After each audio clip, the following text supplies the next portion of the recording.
All right, this is the line, Talk 99.5. Brian Dawson filling in for the great Andrew Mclain. He's out. Don't know why, but I got a text saying, "Hey, Brian, do you want to fill in?" I said, "You're actually inviting me back after my last performance." Not that it wasn't excellent, not that it wasn't filled with just monologue talent, the likes of Tucker Carlson.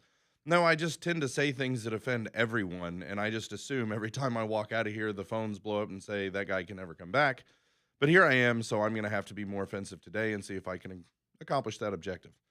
In all seriousness, though, Brian Dawson here filling in, and I'm the CEO and founder of 1819 News.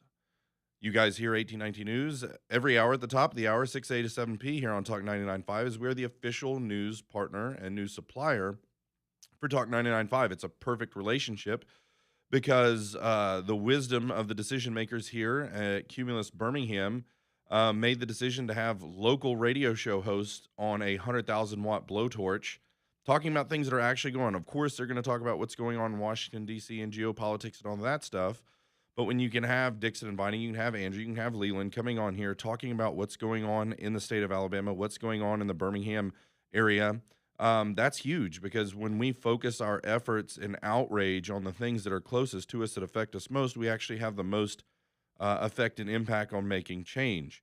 It's really easy to look at Fox News and just want to rage out, kind of the Fox News boomer rage and shaking your fist at Mitch McConnell and Nancy Pelosi and but you're never going to make any change there. If you want real leverage and you want your outrage and your frustrations and all those things, if you let your voice be known closer to you, you'll actually have more leverage and make more impact. And those things that are closest to us are actually the things that affect us most, thinking education, taxes, and all of those things. And so we love this partnership with 1819 News and Talk 99.5. We think it truly is a match made in heaven. Just great, incredible radio show hosts here who rely on 1819 News to talk about what's going on in the state. If you don't have an 1819 News, there's not real journalists that are out there beating the pavement, pressing the flesh, asking real questions about things that really matter to the average Alabamian, reporting on those things so that these radio hosts actually can speak intelligently about the things that are going on in the state.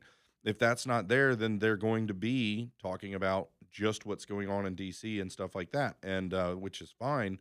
But again, I think the leverage mechanism to make real change, this partnership does that. The things that we've been able to see, there's just been a huge in the last 4.5, 5 years, really since 1819 News has been doing this. We've seen a huge shift in local politics. There's been a huge move to the right. There's been a huge conservative wave. Last time I was on, I talked about seeing the elections that happened, and again, obviously with Coach Tommy Tuberville at the forefront of that, U.S. Senator Barry Moore, John Wall, John Wall, Lieutenant Governor, Catherine Robertson, Attorney General, Caroline Dobson, Secretary of State, and Andrew Sorrell as the auditor, and on down. Patriots are in control. And, the Lord has just decided that he was going to bless Alabama about 5 years ago and started putting things into motion, 1819 News being one of those things, our partnership with Talk 99.5 being one of those things. And the outcome of that has been what appears is going to be real conservative governance in the state for the first time in a really long time. And I could not be more excited about that. And so, man, and there's so many things that go on that you just, if we're not there reporting on it, that you don't see. Heinous things, egregious things, things that would blow your mind that these bureaucrats in Montgomery, and again, like as frustrated I get with some of our legislators in Montgomery that are Democrats that switched over to Republicans and are now, in the Speaker of the House position, or people that are in and around the Speaker of the House that are probably still Democrats and things like that. That causes frustration, but it's nothing. It's nothing compared to what we see in these state agencies. Okay. And so I want to bring our attention to a story that we published, I believe it was a week ago today. And Susan DuBose actually commented on it, Representative Susan DuBose. And that was the article that we wrote. We found that there are, in the Alabama Department of Public Health, and to quote Obi-Wan Kenobi, this is a hive of scum and villainy, okay? A hive of scum and villainy. That is the Alabama Department of Public Health. This place in Ruby Red, Alabama, the most conservative state in the nation, The Alabama Department of Public Health is filled with complete and total libtards. The whole thing, packed to the max with a bunch of people who do not share the values of the average Alabamian. If you remember who Scott Harris is, you're like, man, that name sounds familiar. Well, you'll remember the one who was, you had Kay Ivey during COVID. She would get up and be like, I'm going to have Scott Harris come in and talk about all your freedoms that you're about to lose. And then he would come on and be like, you need to put your mask on. You have to be 6 feet apart and all the stuff, and locked us down, mask, curfew, all of that stuff. He was Alabama's Fauci. So this is the person in the organization that I'm talking about, the Alabama Department of Public Health, whatever that is. Well, maybe it wasn't him that's directly responsible for this, but in that department, they are now giving out birth certificates for people who trans. And it's like, oh, you cut your penis off? Birth certificate for you with your new name that reflects your new gender. Since you removed your genitals, you too, man, can be a ma'am. Man to ma'am. Here's your birth certificate that certifies that. Absolute insanity. And it all kind of goes down to there's a group, I'm forgetting the name of it, but it's like the Daughters of the Revolution. Sounds like a pretty conservative group. And of course, anytime there's conservative groups, the liberals are trying to infiltrate, and some trainees tried to infiltrate it. And some dudes were trying to join this conservative female group. And they were like, nah, fam, we don't want any trainees in our group. And then they tried to sue. It's just this whole mess. Okay. And through that, we were able to show, and what is the defense? Anytime you're trying to like legally keep trainees out, you're like, it has to be the gender of your birth certificate. Well, now they're creating birth certificates that match their new transgender.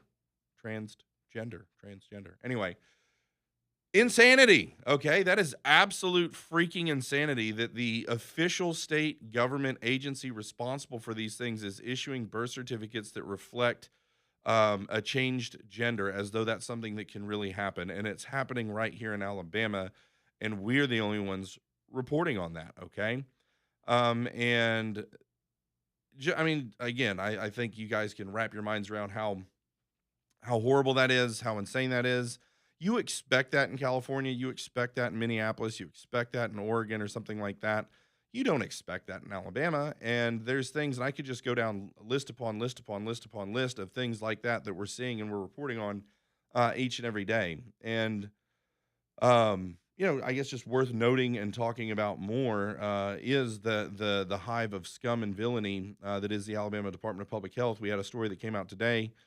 Scott Harris is at it again, saying that the measles outbreaks that we're seeing, not in Alabama, but across the country, it's not happening in Alabama, but it's happening. The measles outbreaks are because of vaccine hesitancy and anti-vaxxers. Okay. The reason that measles is on the scene again is because you didn't get your vaccine. Could it be that we let 30 million illegal aliens into our country? Maybe, just maybe, that we brought in a bunch of third world people with third world diseases that we'd once eradicated out of our land, and that we imported 30 million of them over a course of 4 years, and that they're bringing in their third world diseases. Could it be that, Scott Harris? Maybe, just maybe. Or is it because some crunchy moms are like, I don't think I'm going to vaccinate my kids. I'm going to go with the 30 million illegals pouring over our border with their third world diseases. That's the one I'm going with. And a little bit of, thought on that, a little bit of anecdotal evidence on that. I knew a family whose children, they are a family that does not vaccinate. I have 7 children. We do not vaccinate. Just throwing that out there. But they came down with whooping cough, and it's brutal. Whooping cough is brutal. And that family began to be concerned, like, oh my gosh, maybe we should have got the pertussis vaccine that also comes with a bunch of other, things that are in there. And so they talked to a nurse practitioner in the emergency room. They're like, oh no, it doesn't matter. Vaccinated kids, unvaccinated kids, everyone's coming in here. They have whooping cough. And when they go into the emergency room, the place is completely packed out with illegals that have pertussis. That's why pertussis came back, not because of the vaccine schedule, not because of crunchy moms like my wife and me who do not vaccinate our kids. No, the emergency rooms are packed out with third world immigrants that don't speak English that are carrying these diseases, and they're giving them to our children. That's where that's coming from. But of course, they're going to finger wag you and shame you because you don't trust the science. You don't trust the science. Trust us. We're super duper reliable. Hashtag FR, no cap. For real, though, we're super trustworthy as we were in COVID. And so, anyway, that was a decent opening rant. I think it's probably time we hit a commercial. We'll hit that commercial break. We will come back and I will continue to serenade you with my amazing voice. If you're driving, be careful. I can put you to sleep. Not because it's boring, just because the musical tone and tenor of my voice that can tend to do that. Anyway, Andrew Mclain, this is The Line, Talk 99.5. We'll be back after this.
Sometimes I don't want to come back from the music bed or the bumper music. That's it. I know radio. I know what I'm talking about.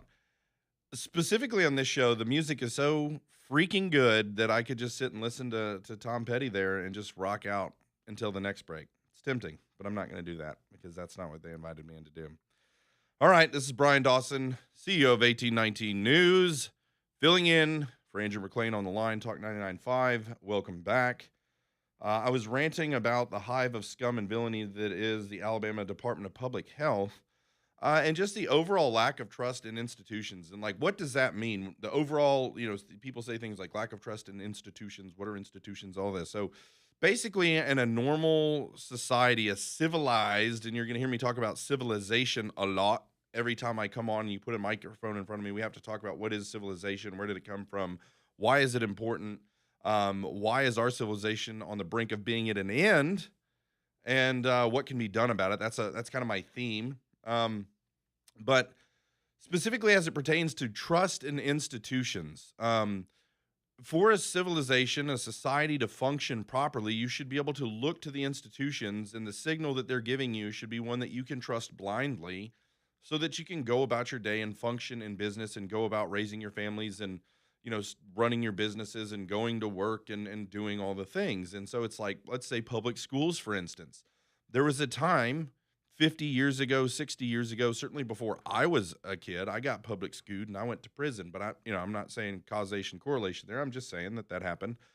But there was a time 50 or 60 years ago when you could drop your children off at a public school, which is an institution, and you could pretty much trust that they were going to get it, go in there and they were going to get an education. They were going to learn reading, writing, arithmetic. Now they're going to be learning about trans and how you can cut off your what rhymes with arithmetic. Okay, that is what they're getting now. And so there's this thing that's happened where the institutions have been captured by godless, Christ-hating Marxists who are trying to destroy our civilization, our society, our way of life. They're coming after us. And so every institution that we used to be able to blindly trust, so let's look at public health or something like that, when they're like, the food pyramid is actually this, you're like, well, that's weird. That's the same food pyramid that they would have for fattening up cattle. Why does everyone have diabetes and everyone's dying?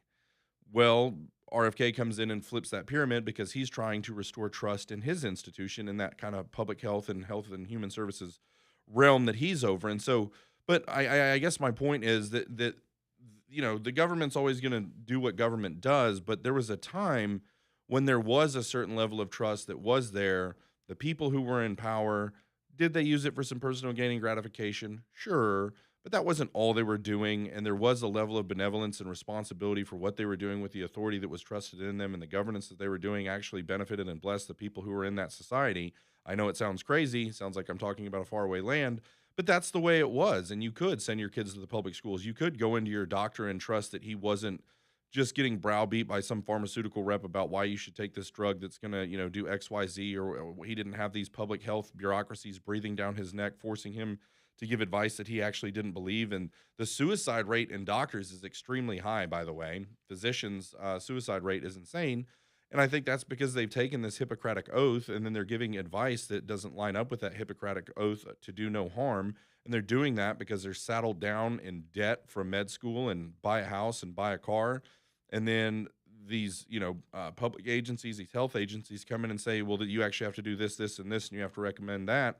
And I bet there's a lot of these doctors that see right through it and say, well, that's not actually good. Well, if you don't do that, you're going to lose your license and lose your job and you're in all this debt. And so they're between a rock and a hard place. And so I guess I'm ranting and rambling again. I want to get back to the point is you used to be able to send your kids to public school and they got an education. You used to be able to go into your doctor and trust the things that he said were actually going to make you healthier and better. That's a rare thing now. University, same thing, media and entertainment, and on and on. But there's just a overall post-COVID, and praise God for, COVID in the sense like it was horrible, it was awful, it was an absolute curse.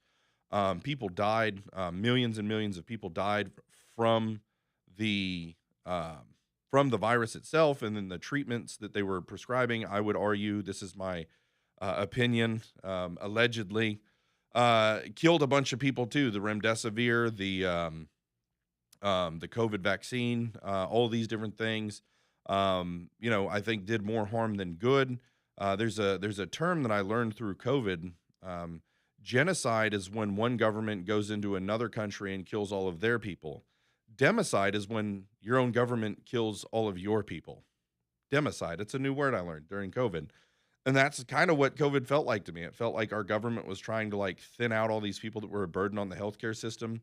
And just, all these people died. It was horrible, but why it was a blessing. So when I said, thank God for COVID, what I mean by that is that COVID opened up all of the sheeple, all the people who were like, had their head in the sand.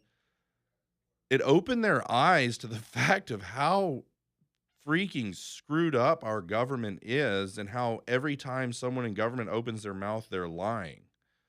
Okay. Now, the challenge that's come with that is that there are still good people in government. And now, when they're trying to do things that they actually think are beneficial, there's a level of scrutiny that's almost untenable. But the people who are in power who are facing some of that need to start, I think, with the understanding that there is no trust, and so we have to actually earn that trust back. And so I don't know where I'm going with this other than I'm just rambling about this, the hive of scum and villainy that is Alabama Department of Public Health, and that's just kind of where my thoughts got tied up. But another big thing, another big topic that's been, really uh, hot and spicy and lots of outrage around is data centers. And I think this comes from the lack of trust. I think that there hasn't been the ability to have just a real conversation about these. And I'll probably finish this segment and talk in the next segment more kind of about data centers. But the challenge is this, that every time the government comes in is like, we've got this thing that's going to be a huge economic boom. Trust us. This is going to help pay for police. This is going to help pay for bridges and infrastructure. This is going to help with this, and that. I actually do think data centers can do that, and I think it matters how it's done. But I mean, think of all the other things where there's all these promises of economic, economic development, economic boost, economic whatever. We're going to build this plant. It's going to create all these jobs, et cetera, et cetera, et cetera. How many times none of that, like what's actually good for the people, ever makes it? Yeah, the things get built, people get paid, but it's the people who are kind of stuck stuck holding the bill afterwards. And so I want to come back and just have a real conversation about data centers, my thoughts on it, the good, the bad, the ugly, all of those things when we come back from this break. Brian Dawson, 1819 News, filling in for Andrew Mclain on Talk 99.5. We'll be back.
That break flew by. I was scrolling social media and I heard the great music off in the distance. And I said, I guess it's time for me to come back and entertain you for another 15 minutes or so. Something I'm not great at doing. I would be a better radio host, though I'm not a radio host. I'm a substitute host. I'd be a better substitute radio host if I was the guy that like knew what was trending in the news nationally and like I could like react to whatever weird thing Trump was doing or whatever like that. So I was trying to do that. I was on Twitter, on X, scrolling the trending stories, and nothing really popped out at me. I tend to just talk about what I want to talk about. I guess they call that getting high on your own supply, rather than talking about the things that everyone else is thinking about. So anyway, maybe I can reconcile that between now and the end of the show. But I promised data centers, and I think everybody's pretty locked in on the data center conversation. I think this is just a really interesting thing. I brought on Craig Monger, one of our top investigative journalists. He and April Marie Fogel do our education reporting in the Center for Education. I mean, just two world class investigative journalists who are like pit bulls. Once they sink their teeth into something, they're going to get down to the nitty gritty, as Nacho Libre would say, on whatever issue it is that they dig into. And Craig has been assigned the data center beat, and on these topics where there's so much outrage, it's impossible to just have a reasonable conversation. Though that's what I attempted to do on my podcast last week.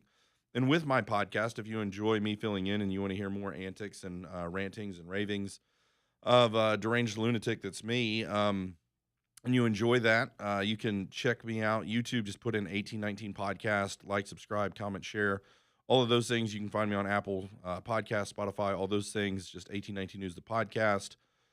Follow me there, and you can watch the podcast I did with Craig as we were having the data center conversation. And it's a tricky place to be, because if you try and have a reasonable conversation, and we find ourselves this way through election season, if you try and just reasonably cover what's going on, this campaign will think you for their opponent, and the opponent thinks you're for their opponent, and it's just this place that 1819 lives is like everybody just being pissed at us because we're trying to, and just report the truth. And in that data center conversation, if you try and have a reasonable conversation, the people who are against data centers are like, "Oh, you're for sure getting paid by the data centers, Brian. You're on the take." And then the people that are for the data centers are like, "Oh, you're coming against big business, and you're not a capitalist. You're a freaking communist." And it's just like, no, I'm just trying to have a conversation about something that's real, that's actually going to affect us.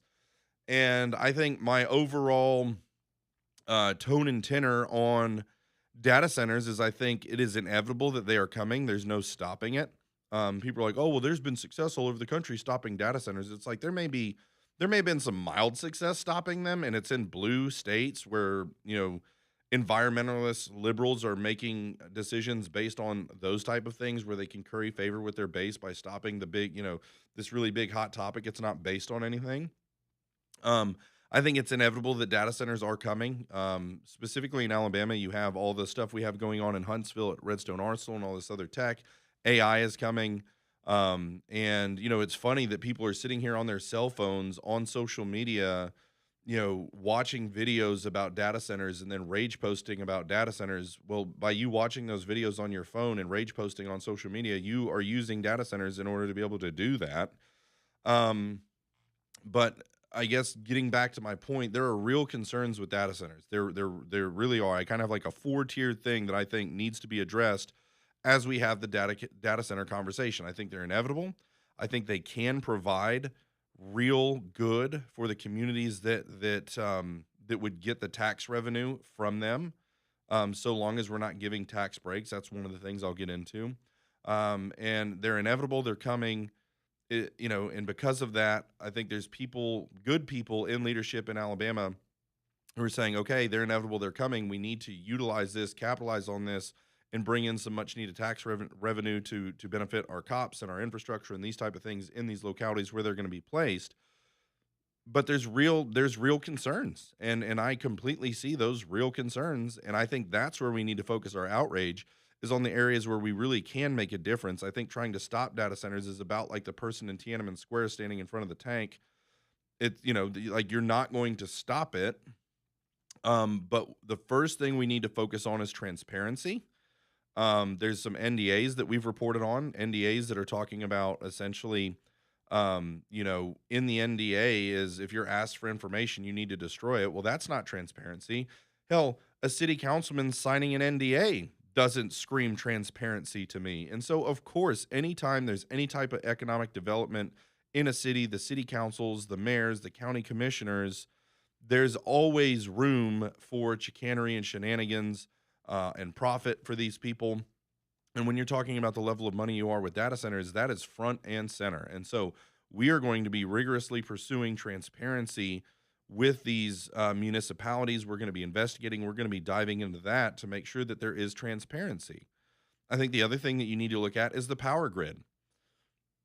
If these huge companies, these big tech companies that have more money than they'll ever know what to do with, if these companies come in and our power rates go up, that is a freaking problem. Okay. If we have to pay more for our electricity so that Mark Zuckerberg can build his freaking data center, that is a problem. And it's unnecessary. Okay. There's so many ways to resolve that. And so focus our outrage on a thing that we can actually solve. And many things, one, there's legislation that can be passed and regulation that basically makes it to where our power rates don't go up. I don't know how successful that'll be. Maybe it is, maybe it isn't. I don't know. But I think legislation that you could pursue that could be successful is requiring these data centers to do what's called behind the meter power generation. And so what that means is that these data center companies can get together if they want to put a couple data centers in an area, big data centers. You can get like a 3.5 gigawatt natural gas power generation plant built that power that they're generating themselves will fuel those data centers, and they'll actually be able to put power back into the power grid. So rather than it taking power from the power grid and our costs going up, they can pay for and generate their own power and actually send power back to the grid.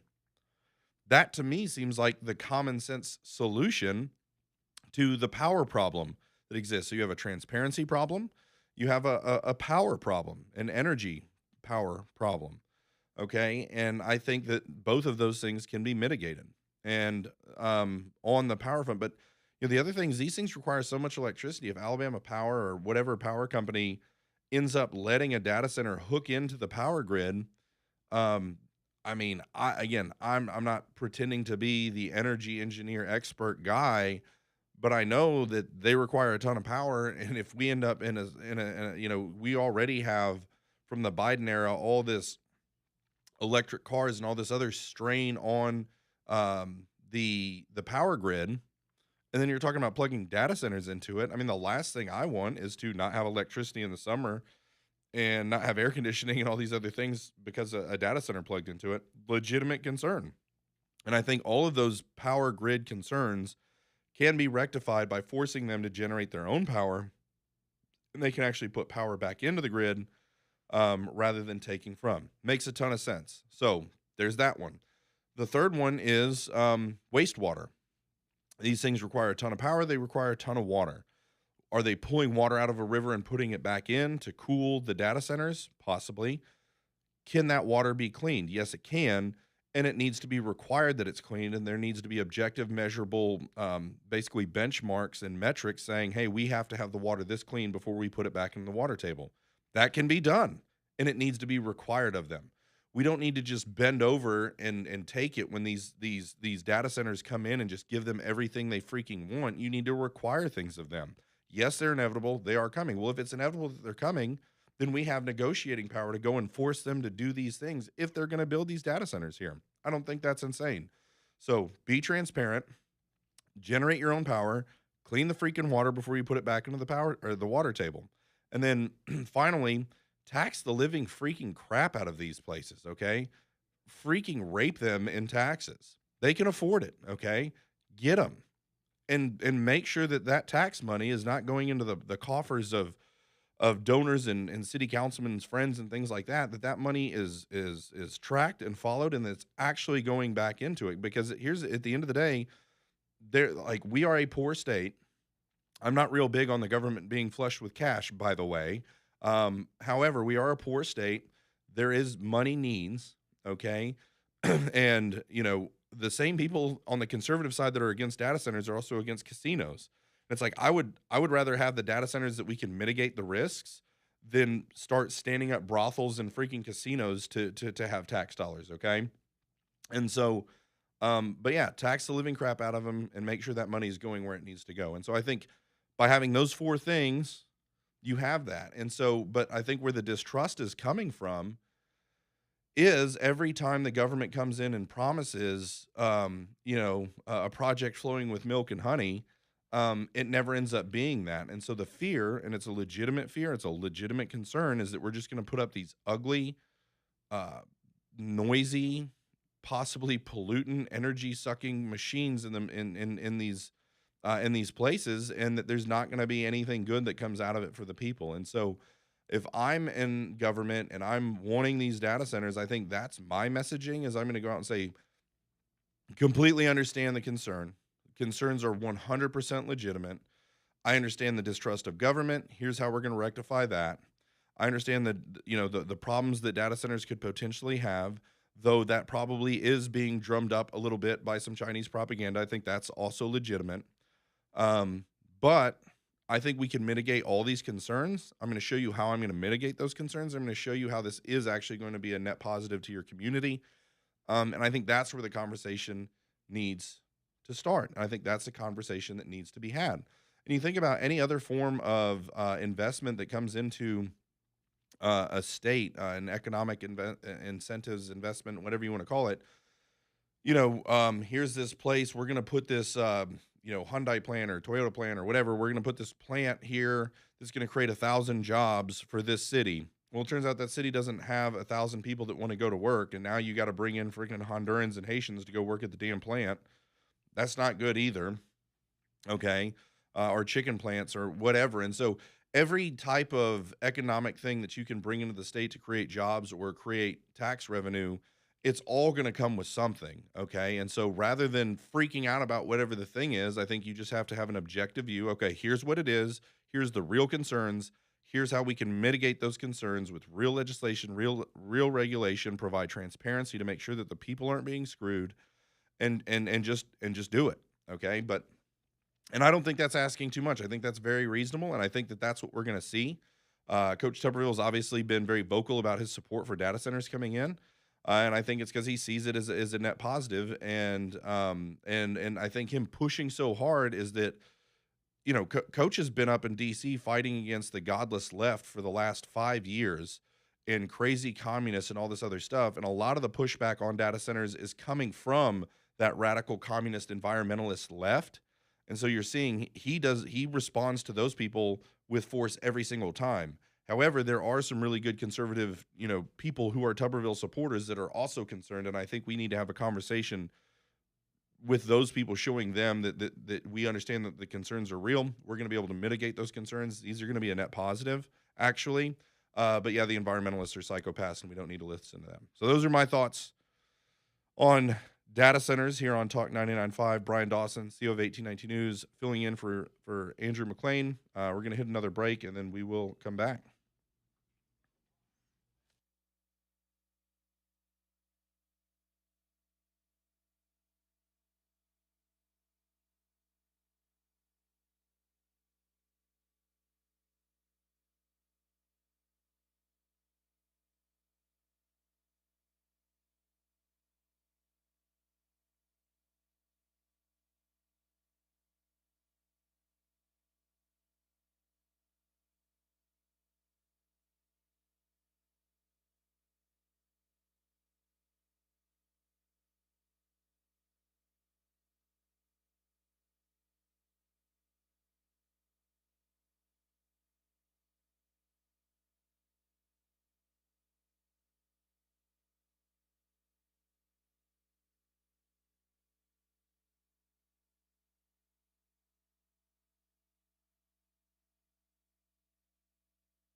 All right, we're back. Talk 99.5. This is The Line. Brian Dawson, CEO of 1819 News, filling in for Andrew Mclain on this wonderful motivational Monday. Monday's the Super Bowl, guys. We got to hit it. We got to wake up like we meant to and just get after it. Make it a good week. Am I right? Well, that's what I tell myself every Monday. Sometimes I believe it, sometimes I don't. But either way, got to get fired up. Got to go on attack mode. I want to go back to the hive of scum and villainy that is Alabama Department of Public Health. Actually, the vaccine comment was made on a retarded show that nobody watches on Alabama Public Television with this guy named Todd Stacy. I'm not sure if you've ever paid any attention to Todd Stacy. Most people haven't. But he runs a little publication. It's kind of an insider kind of Politico publication for the insiders of Montgomery or whatever. And he also hosts Alabama Public TV and does this interview. He interviews different people in politics every week, and was interviewing Scott Harris. And like rather than like being a journalist and then asking a tough question, he basically led with like it's because people aren't getting vaccinated, right? Like that's why this is happening, right, Mr. Scott Harris, sir? Yeah. And then Scott's like, yeah, that actually is why, right? And so it's just anyway, that's its own problem. I'm not going to go into that, but when I watched that or saw that, it just reminded me of an opportunity for education that I can provide in the camps within the Republican Party in the state of Alabama. We are a Republican supermajority state. So we don't have Republicans working together to defeat Democrats in the state. That's not really real. Yes, here in Birmingham, 100%, there's, the city of Birmingham, Jefferson County is mostly Democrat ran but it's so Democrat, it's just entrenched that Republicans don't really have a chance there. And then on the grander scale that is state politics, the Democrats don't really have a chance, and so it's Republican dominated. So what you end up having is rather than Republicans versus Democrats, you have two camps within the Republican Party that are warring and fighting. Okay, and so take Todd Stacy, for instance. This is a guy whose Chamber of Commerce out. We call it's the Business Council of Alabama is our state Chamber of Commerce. And like if you were to, prick Todd Stacy's finger, like Business Council of Alabama would come flowing out. Okay. He is a great representative of the Chamber of Commerce class of Republicans in the state of Alabama. And what you have is kind of big corporate. And when I say big business, I'm not talking about the business owner that's listening to this show right now who may make a lot of money and have a quote unquote big business. When I say big business, I'm talking about Regions, Blue Cross Blue Shield, Alabama Power, these type of organizations that are publicly traded companies with, shareholders to please, that have been infected and infested with DEI and ESG and all this other stuff. So those guys are power brokers, and they kind of unleash their influence through the Business Council of Alabama. And of course, the BCA, as it being a chamber of commerce, they go in and take, I guarantee you there's business owners listening to this that give their money to the BCA, their $200 a year, or whatever it is, to the BCA, and the hope there is that the BCA would go and lobby the Montgomery, the state legislature in Montgomery, that would go to Washington, D.C. and lobby the government there on behalf of the normal business owner, right? The normal business owner is getting lobbying representation by paying their dues to the Chamber of Commerce. That's how it's supposed to work. But what you have is thousands of business owners who pay their dues to the Chamber of Commerce, and then the BCA, the Business Council of Alabama, our state Chamber of Commerce, goes and lobbies on behalf of Blue Cross Blue Shield regions, Alabama Power, etc. And so there's these guys who are giving their money to the Business Council of Alabama, hoping that they're going to get, representation in state and federal government by paying their dues, when really their dues are just going into the BCA, who then turns around and lobbies for these huge corporations and benefits for them and not for the business owner, the dues paying member, right? And that's every association, pretty much in the state, save like Alpha and maybe a couple others. But anyway, and then so, they go through a legislative session and they get everything done for Alabama Power and Blue Cross Blue Shield and regions that needed to get done. And then they go back to the dues paying member and they're like, yeah, I know this wasn't the greatest session for you guys, but I mean, imagine how bad it would be if you didn't pay your dues. Am I right? I mean, come on. And so they continue paying their dues because there's not really another option. One thing I'm excited about potentially is another organization coming in and actually competing with the Business Council of Alabama that actually does represent real businesses, not publicly traded corporations who are, subjecting themselves to DEI and ESG so that they can please their shareholders. No, actual real business owners who built their business from the ground up through blood, sweat, and tears, and actually need representation in the government. I am hopeful that there's going to be some type of a competition that enters the arena that you can pay dues to and actually get representation in the state and federal government for real business owners. And those are the business owners that I love and, want to see good things for, because that's what ultimately is where we get our tax base. These are innovators, risk takers, people who put it on the line every single day to create jobs, to create a tax base. Those are the people that make things happen. And so, yeah. So anyway, I'm trying to think where I was going with all of that. I do this all the time, but it's the war that is between the Chamber of Commerce and what I would call the populist side of the party, and that is your conservative base, your Trump voting MAGA Republicans, and of course the BCA types are going to pay lip service to like, oh, we're super MAGA too because it's popular right now. But at the end of the day, their goals do not line up with the goals of the average Alabamian. And so there's a war in the state of Alabama's Republican Party between the big corporation Chamber of Commerce class and the average Alabamian kind of populist class.